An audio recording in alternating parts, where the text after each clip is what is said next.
Hey everyone, brand new episode of the David Seaman Hour. I'm in Tampa, Florida right now. We have a casual meetup, and I'm here tonight with Dennis and with Alyssa. Mm-hmm. What's up, guys? Hi. What's up? How's it going? So I know you are Alyssa and Casey on Twitter. Right. Do you have a Twitter also? Yeah.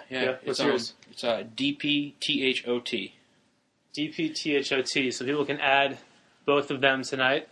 And we were talking about stuff at a bar earlier at the pub. It's actually called the Pub.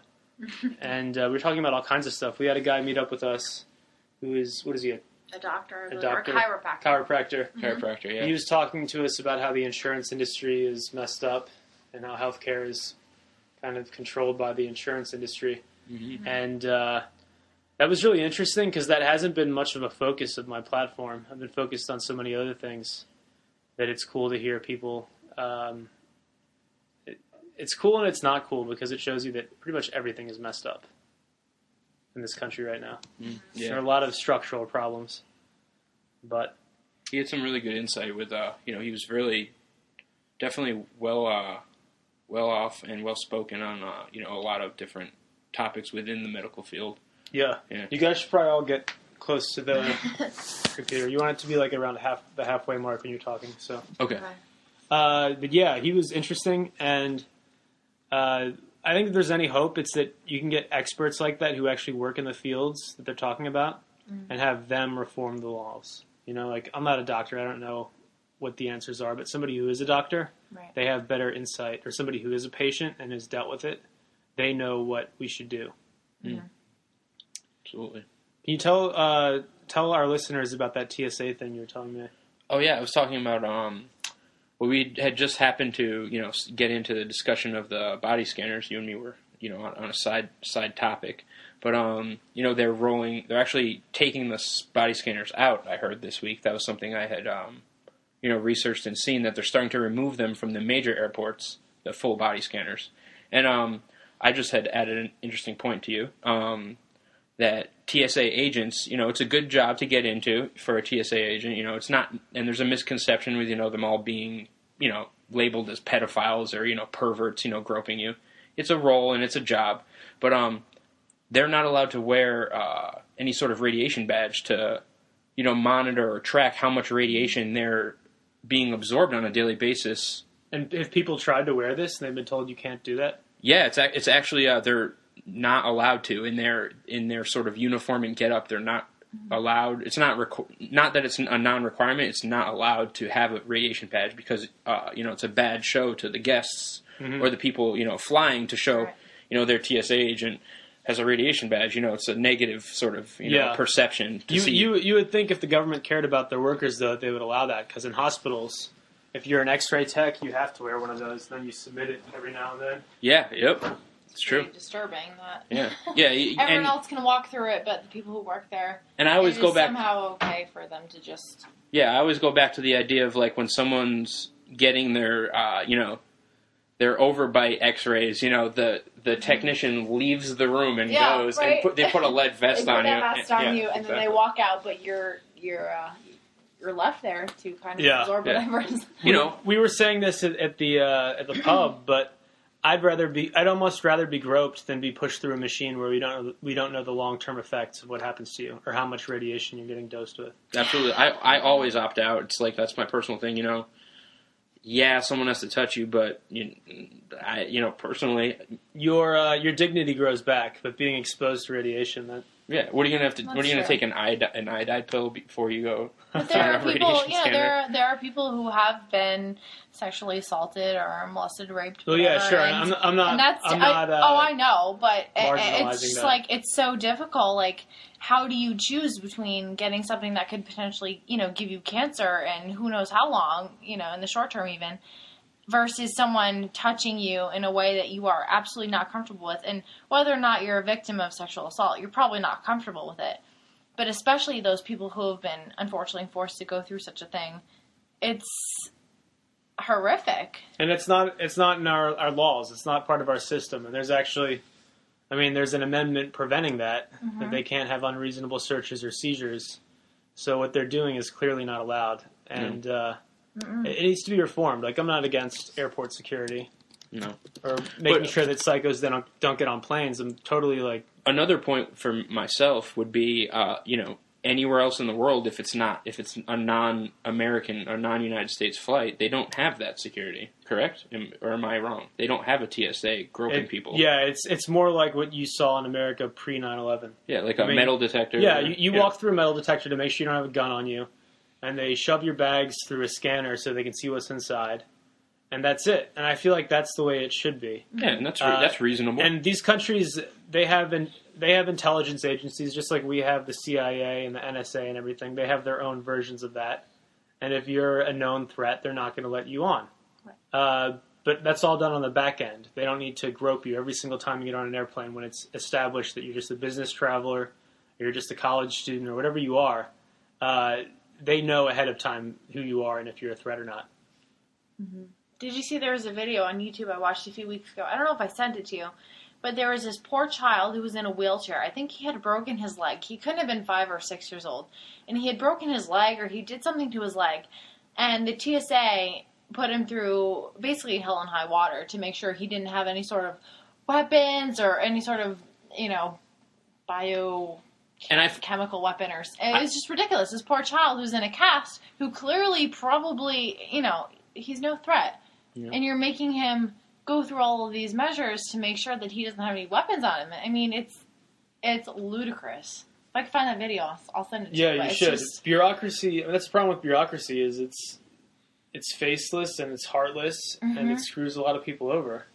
Absolutely. There's no flexibility. Yeah.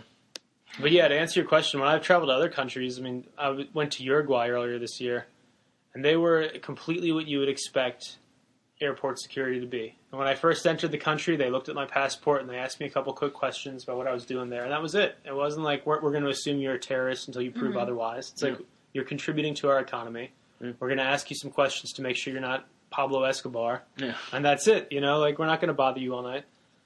So I'm on the New York Times homepage, and it's talking about the Hurricane Sandy, which a lot of people are still dealing with. Mm-hmm. A daunting recovery. Power failures in transportation systems crippled by storm may take days to repair. There were photos of whole subway stations being flooded out. I actually saw a headline that said New Jersey mass transit is indefinitely suspended until further notice. So nothing. There's nothing going. No Amtrak. No. Well, I hope that the number of people injured or killed by this is as low as possible. I think it is because they got the word out in time. And that's one of the great things about the U.S. You look at how we handled this in a very calm and high-tech way with Twitter and with even TV news. They did their job for once. In text messages, we all got the word out to each other, and a lot of people evacuated in time. Yep. And if this were some third world country, you'd have casualties in the tens of thousands of people just because there's no way to communicate. I'm actually interested to see what sort of effect Sandy had on those, those islands, Cuba, and Bermuda. They're not covering that much at all. No, and I'm sure they do need support, and anything anyone can do to help would be, I'm sure, very much appreciated. Mm-hmm. Here's another New York Times article: Obama and Romney in exceedingly close race. Poll finds President Obama and Mitt Romney entered the closing week of the campaign in an exceedingly narrow race. According to the latest poll by the New York Times and CBS News, with more voters now viewing Mr. Romney as a stronger leader on the economy and Mr. Obama as a better guardian of the middle class. And that's a quote from the New York Times. So what do you guys think of that? I am not a fan of the two-party system at all. I don't think either is, one is better than the other because they're both funded by the exact same companies and the same banks. Or, Goldman Sachs. Look up the numbers. You can see for yourself the amount of money that certain companies like Goldman Sachs is funding to both of them and Bain. There's no difference, really. Who would you want to win if you could choose anybody? Or anybody who's actually Jesse Ventura. Anyone who's running. He's not running. He's not. He might be running in 2016, he says. But, I don't know who I would choose, but I would certainly look at the other independents that are running. We have Jill Stein, and then there's... Gary Johnson. Gary Johnson. There's 2 others that are running. I think Jesse Ventura would be taken more seriously if he could put on a a shirt and tie every now and then? Yes. Because he goes with like the Vision Quest shirt. He totally could though. Like He Jimi could. Hendrix. Yeah, Jimi Hendrix. I know. Or, You know, he psychedelic was shirts. wearing on that Piers Morgan show a couple nights ago, last week. That was a month ago, but well, it was a month ago. Well, we just recently watched it, and he had the Jimi Hendrix shirt on, and he did quote Jimi Hendrix, but he had a lot of good points, and he made a lot of sense when he talked. I would be, regardless of him, winning any sort of presidency, it would be interesting to see him debate with other candidates running for president. Oh, totally. That would be interesting. I think because he has he him. possesses a lot of information, and I think he'd, even just minus Jesse Ventura, I would like to see the third party candidates debating with the main Republican and Democrat candidates. I agree with that completely. Yeah. I mean, Gary Johnson is a credible guy. Yeah, absolutely. This is a guy who climbed Mount Everest, Yeah. who started his own successful company, made his own money, and was governor of, I think, New Mexico for 2 terms. Yes. So this is not like some fringe dude just trying to edge his way in. Right. This is somebody who absolutely should be there. Mm-hmm. And it's because he doesn't like the way our campaign finance system is that they want to shut him out, because TV networks make a lot of money off of this whole charade, and they don't want somebody calling calling them out on what they're doing, which calling is a spade a spade. Yeah, exactly, which is making so much money off of TV ads, and then we'll throw in a debate also, as long as we only have the 2 guys that we like there and nobody else. And I would actually, like to see them change the term. It is not a debate. Everything is pre-rehearsed. All the questions are predetermined. It's not a debate. They're not debating. It's an appearance. And they're just making a statement. These. Yeah, they're not debating each other by any means, and that's a farce. It shouldn't be called that. Yeah, it's like when Anne Hathaway goes on Jay Leno. That's not a debate. She's just answering a couple of questions and plugging whatever she's there to plug. Exactly. And they're there to plug their campaigns, and that's it. Exactly. Did you see the third-party debates? I didn't watch them. I watched the summaries. It was pretty good. It was good? Yeah. The first hour was just a bunch of... It's cool to see. It's cool to see how there's different people contributing. Each one has their own sort of, I wouldn't say extreme, but each one has their own compartmentalized idea. And I like all of their ideas to an extent, even Republican and Democrat ideas. You have to... That's why I always go back to Ron Paul, because, he really tries to embed the Constitution and, adhere to our nation's documents that we were founded on, what our forefathers wanted. And I think that's what everyone needs to come back to. And I think that's what you're trying to do, kind of, Yeah, in a more moderate way. I see the need for government to do certain things. Certainly this Hurricane Sandy has shown you that you need some kind of central planning when the shit hits the fan to help people out. But, yeah, Ron Paul's, he has the right idea. Our government is taking powers that are not on the books. It's not in the Constitution, so where are these powers coming from? They're not legal. Yeah, they're certainly not legal. Yeah. And it's costing us money. It'd be one thing if somebody else was paying for all of it, but, if you work all year and 30 or 35% of your income is going to these taxes, then you're basically working for like a third of your year to finance this stuff, and you had no say in it. So I think you should have a say in where your money is going. Of course. You should at least know where your money is going. Even if you don't have a say, you should know where your money is going. And a lot of people have no idea. And I don't know if they don't even care. They just... On the whole idea of knowing where your money is going, I would, just because it's the election season, I would like to know where the money's coming from for some of the super PACs. Of course. That's something just to put out there. But I think you could find that information. You can. It's anonymous, correct? Really? It's anonymized. I interviewed Greg Palast, and according to him, you can have a super PAC, and you can be you can have somebody in China or in Saudi Arabia, some billionaire. I heard about that. And they can give money to it, and there's nothing you can do about it, which is crazy, because for my campaign, you can only be a U.S. citizen or a legal permanent resident, because we're only taking money from individuals, and we're only doing our own committee, our own campaign. We don't have any super PACs coordinating with us or anything like that. And that's the way it should be. It should be that you take money from individuals who are actually citizens of the country that you're running in, not fucking Chinese billionaires like secretly having an influence over the election. Hypothetically, they have enough wealth where they could just back one of their own sort of prospective people and get their own person. Also, I think for the House, you only have to have lived here for like 7 years, so they could just have somebody come here, become a U.S. citizen. And this is totally like just speculative stuff. But yes, absolutely. You could have somebody come to the United States, become a naturalized U.S. citizen, spend 7 years here, and then China could just bankroll the shit out of them. and get them into Congress. Yeah. And how crazy would that be? They could be introducing bills that like the United States should become a annex of China. Yeah. Well, I think China is going to have a lot more influence over the coming years. I don't know.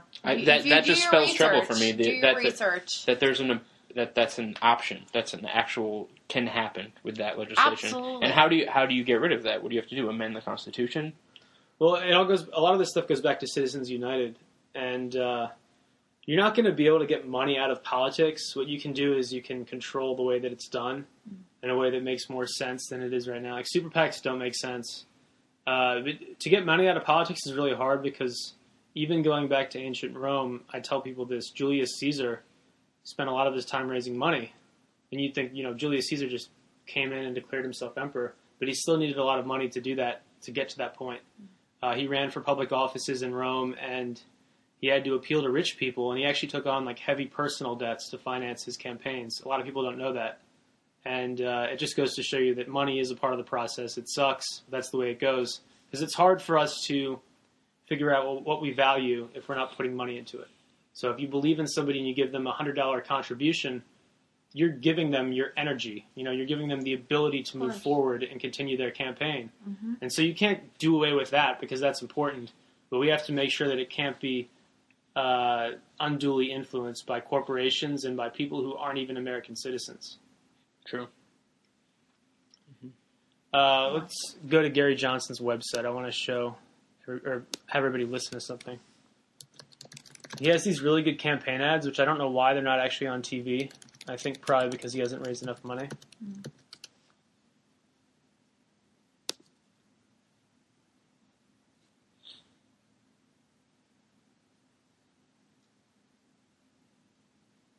Let's see, where are his ads? Gary Johnson. Here we go. I haven't heard this one yet. Gary Johnson, The War Stops Here. Would be a good one, I'm sure. 52,000 hits. So.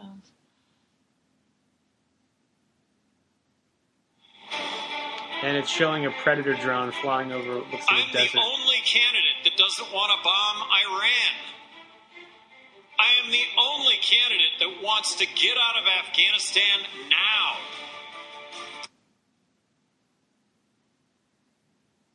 Come on, YouTube. If this were a Mitt Romney video, it would continue playing. You're not fooling anybody, YouTube. Come on. It's loading. Wants to get out of Afghanistan now. Bring the troops home. All right, you guys get the idea, though. He wants to bring the troops home, and he doesn't want Predator drones flying over nondescript deserts. You don't see ads like that coming from the Romney campaign. You don't see ads like that coming from the Obama campaign. Mm-hmm. They're not talking about our foreign policy really at all in their ads. They're talking about just these basic American values that nobody can disagree with. Because we all want prosperity. We all want safe families and nice neighborhoods. Of course. But why don't they talk about what's actually happening, which is that we're spending a lot of money on wars overseas and not getting much benefit? Well, I think we all know the outcome of that. People would be obviously pissed off about that. I would think. I would think if a percentage of your income every year was going to stuff that you had no say in, and that was not helping you or your family, I think you'd be upset about that. Mm-hmm. So what else is on your guys' radar up here in Tampa? What are you doing out here in Tampa? We listen to a lot of Alex Jones. A lot of Alex Jones? Yeah, I mean, you got to take him with a grain of salt, obviously. He says a lot of good things, but then you just really have to decipher what he says, and you have to, read between the lines. You can't, it goes with anything that you listen to. It doesn't matter if you listen to Alex Jones or if you watch MSNBC. Yeah, MSNBC, Fox News. It does not matter. You have to just take everything with a grain of salt, and you have to kind of pay attention, pick and choose, see what sounds right to you, and kind of just further look into it. And I think I would say that the duty of all of us is, people who are quote unquote awake or, aware of more things that are going on in the world rather than just what's on TV and your favorite sports team. I think our duty is to participate and be avid listeners to all aspects of media. Mm-hmm. I would minus television, even though news media is a big part of it, but I would say, listening to all different radio shows and people who have something to say and even just people on Twitter who are running for office or someone who's trying to spread a message, listen to all of them and make a decision and make an educated decision on what you think is important in the world. And then, that's your niche and that's where you need to. Yeah. Even Alex Jones, I think you can't go wrong with Alex Jones if you treat him kind of like Reddit. Like he's just this big platform that puts stuff out there. Yeah. And then you have to decide for yourself, is this credible or is this like garbage? Exactly. So he has such a big audience and, has such a loud voice, both literally and also just the size of his audience, that he does break stories that are not getting any mainstream attention. Yeah, and that's important. And that's important. And then he also comes out with stuff where you're like, no, I don't think that the government is actually spraying us at night and poisoning us. I think we should be more worried about them wiretapping us and taxing us at an unreasonable level. But even Coast to Coast, they put out good things too. There's a lot of stuff about, extraterrestrials and things like that. But I mean, why is there so much military funding into certain things? That would be the argument I would bring up. Not that aliens are flying around, but things like military spending, budgets, things like that. The military-industrial complex, all those things run hand in hand. Or the NDAA is like it's turning into the bill where they shove all the stuff in there that cannot pass on its own, which is problematic because you have to. Why do you have to attach this? Why do you have to attach these things to the bill that funds our troops? I consider that to be an insult, unethical, and an insult to our troops. Actually, that you're holding their pay hostage to pass things that the American people would not agree to. I saw that interesting. I guess you would say a statistic last week that the amount of suicides in the armed forces has actually surpassed the amount of deaths in the armed forces so far to date this year. Oh, I saw that as well, and that was really it upset me. Yeah, I saw the Ted Turner thing, and I know it's misquoted and everything, but it's just that's definitely something that all of us should be thinking of. These guys are going on 4 or 5 tours. There's a lot of PTSD going on. There's too much. It's too much for any human. These guys are trained and specialized, yes, but there has to be a point where these wars aren't. There is no sort of where is the end point of these wars? Why are they there? We need to address those points. And these guys are starting to take their own lives. They're not just losing their lives; they're taking their own lives because of the amount of stress. It's a human body. It's a human brain. You can only handle so much. It's insane. They have a lot of responsibility to do things that they didn't know necessarily that they may have signed up for, or there's just... And I have not heard from a single person who's come back from Afghanistan and said, I had a great experience there. I learned a lot. I did a lot of good for the community. People come back and they have nightmares. Yeah. And they're like, what the fuck did I do over there? Why are we here in the first place?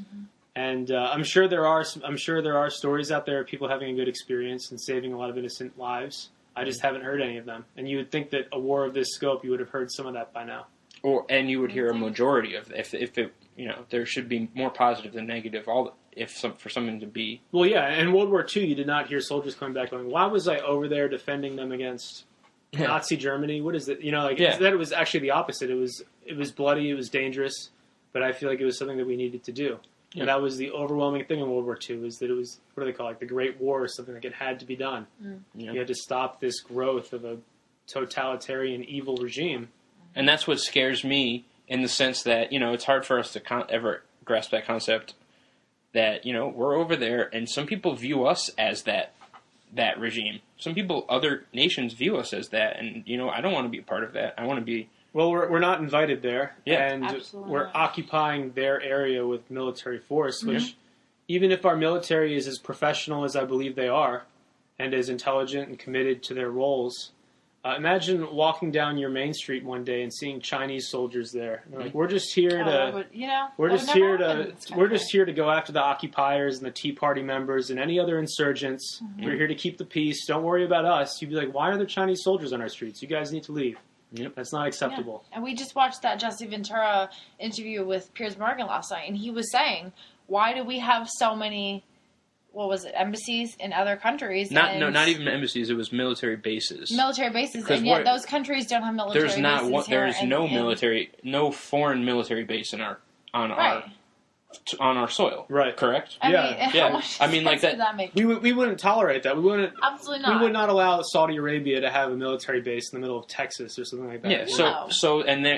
And you bring up Texas. They're not even allowing the UN to, Rick Perry and the senator, Governor Rick Perry and the senator actually said, if there is UN administration coming to watch the polling, they will be arrested and, Well, we were talking about this before also, and I think it's insulting that the UN is coming here to monitor our polls. We pay for the UN. It's condescending, and I understand that they have concerns about the democratic process functioning properly. Mm-hmm. But maybe you should start by looking at places like China or Iran, where we know that the democratic process is not functioning properly. Mm-hmm. It's totally insulting that the people that we're paying to exist are coming here to criticize our process.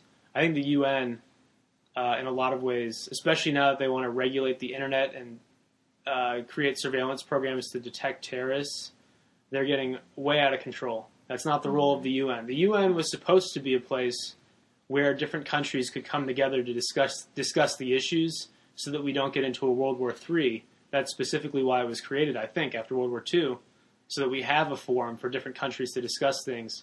It was not designed to oppress the United States or to impose taxes and surveillance on the internet, which is a global resource. It's not something that any one country owns. Mm-hmm. I'm skimming the front page of Reddit right now, and the top thing is that Disney just bought Lucasfilm. Yeah, I was noticing. Is that true? Yes, it is. Actually, I actually That's saw absolutely the Disney on the Disney website. It's actually an official All right, guys, statement. we all need to protest. And actually, Star Wars 7 is 2015 slated launch. So just so you know, Star Wars There's Episode this like 7. mock Darth Vader Twitter account that's saying, "I will not wear mouse ears now." Like, okay. I mean, That's just I know though. Disney and Lucasfilm has had close course. ties for 30 years now, but they totally. I think it was like $4 billion they bought it for too. Wow. No, it was more than that. You said I thought it was like $7 billion. No, I was wrong though. I think it was 4.1. Yeah. Okay, but still. Hey, It's George good. Lucas. Starving Chunk of change. filmmaker George Lucas has finally hit the big time. Yeah. He was already a multi-billionaire, right? I think so. I Yeah. guess he's like... What's Yeah. another $4 billion? One more Reddit fact before I close this out. There is one cheetah supermom who is known to have mothered at least 10% of all the adult cheetahs in the southern Serengeti. Wow. Good for her, I guess. And cheetahs having a lot of sex. Whew. I don't even know what to say about that. Oh my god. See, Reddit's useful sometimes. I would not have known about the Disney thing otherwise. Yeah, I mean that's on a lot of I was News driving sites, though. most of today. okay. But the cheetah thing is a little disturbing, I guess. Gets around. I mean, seriously. Oh, gross. Whatever. I guess it's not so gross in the animal kingdom, but Yes. 10%. Oh my god. There's, Wow. you guys heard of the Sex at Dawn author? Hmm? I'm going to look him up, Chris Ryan. He wrote this book called Sex at Dawn. And he was on Duncan Trussell's podcast. Tell me it's not like the 50 Shades of Grey. No, it's not like that. Okay. Anyway, he was on Duncan Trussell's podcast, which I listened to. It's a good podcast. And let's see if I can find the Wikipedia summary of this, because it'll explain it better than I can. I just saw it said why monogamy goes against our nature or something. Yeah, that's really one of the points of this book, is that we're basically promiscuous. Here, let's see if we can get a summary from Wikipedia. All right, he and his wife wrote it. That's why it says the authors. His wife, however you pronounce her Christopher name. and Kalidia? Sakilda Jatha. Sakilda? We're both Oh. pronouncing her name wrong. She has a very difficult name. Yeah.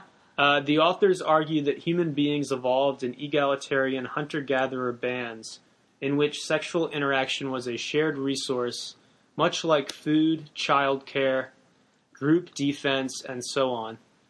In this, they agree to a degree with the work of Lewis H. Morgan, who proposed in the 19th century that pre-agricultural humans lived in primal hordes in which property and paternity were communal.